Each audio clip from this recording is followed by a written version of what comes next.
接して精進外刃物の毛みたいだ巨神高い命シャドウはパッパラパン中身なき人間寄せる期待不平等な人生才能もない大上品に情がお診療少せるとき居場所などないから夢のはずまで泣いてないでどんな顔すればいいか分かってるだけどまだ答えてくれ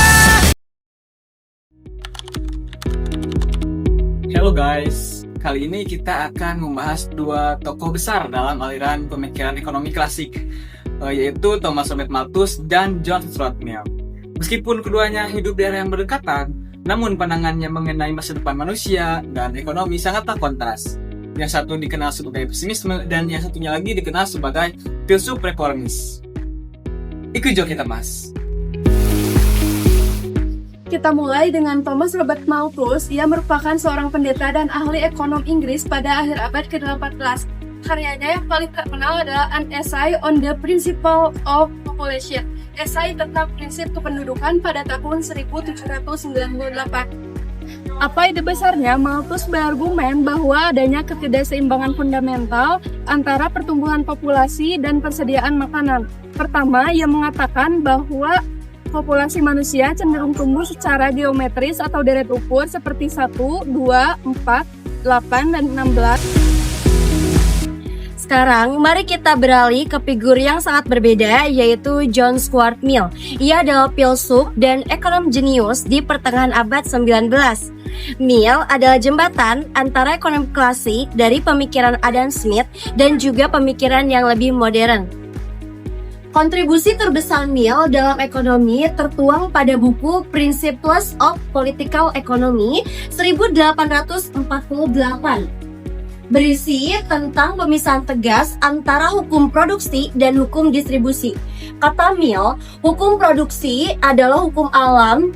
Misalnya seperti kita menanam gandum, itu butuh tanah dan juga tenaga kerja. Fakta itu tidak bisa terpisahkan.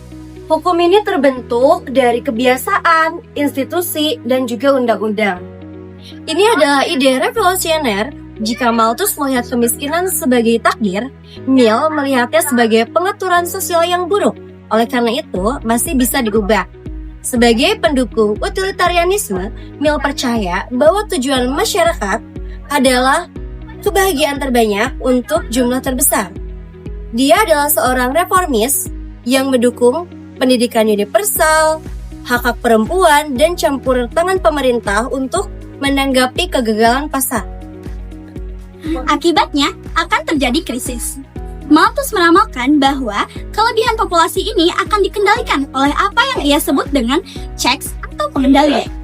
Checks atau pengendalian ini terbagi menjadi dua, yang pertama yaitu preventive checks, yang kedua yaitu positive checks.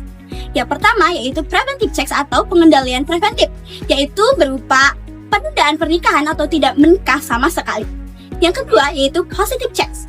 Positive checks ini adalah pengendalian yang lebih suram, yaitu berupa kelaparan, peperangan, dan juga wabah penyakit yang akan dengan paksa mengurangi populasi jumlah di dunia. Pemikiran Malthus ini sangatlah pesimistis. Dia dengan sadar mengatakan bahwa kemiskinan adalah nasib yang tak terhindarkan. Menurut dia, jika upah pekerja dinaikkan, maka itu hanya akan membuat mereka memiliki lebih banyak anak, dan pada akhirnya akan membuat mereka kembali miskin. Hal ini berdasar dari hukum upah besi atau Iron Law of Wages. Bagi Malthus, upaya membantu orang miskin hanyalah akan memperburuk masalah populasi. Pendapatnya sangatlah berpengaruh hingga mengilhami Charles Darwin dalam teori seleksi alam. Uniknya, Mill tidak pernah takut pada akhir dari pertumbuhan ekonomi. Ia justru meramalkan keadaan stasioner yang dimana populasi dan modal itu tidak lagi bertambah. Berbeda dengan para ekonom lainnya yang menganggap bahwa hal ini sebagai kiamat, Mill justru beranggapan bahwa hal ini sebagai peluang bagi dirinya sendiri. Nah, dalam keadaan stasioner, manusia bisa berhenti terobsesi untuk mengejar kekayaan. Nah, dan bahkan lebih berfokus untuk pengembangan dirinya. Nah, jadi inilah dua warisan besar dari aliran klasik. Yang pertama ada Thomas Malthus yang memberi kita pandangan realis yang suram dan mengingatkan kita juga akan keterbatasan sumber daya alamnya. Nah, untuk teorinya, meskipun sering terbukti salah karena teknologi, nah kembali relevan juga dalam diskusi modern tentang krisis iklim dan keberlanjutannya. Yang kedua ada John Stuart Mill dapat memberi kita optimisme dan humanisme. Nah, dia juga meyakinkan kita bahwa ekonomi itu bukanlah takdir yang kaku, melainkan alat yang bisa kita bentuk melalui kebijakan dan etika atau untuk mencapai kemasyarakat yang lebih adil. Warisan mereka menunjukkan bahwa ekonomi bukan hanya sekedar angka, tetapi tentang manusia dan masa depan yang kita pilih. Oke, mungkin segitu saja dari kelompok kami. Thank you for watching guys.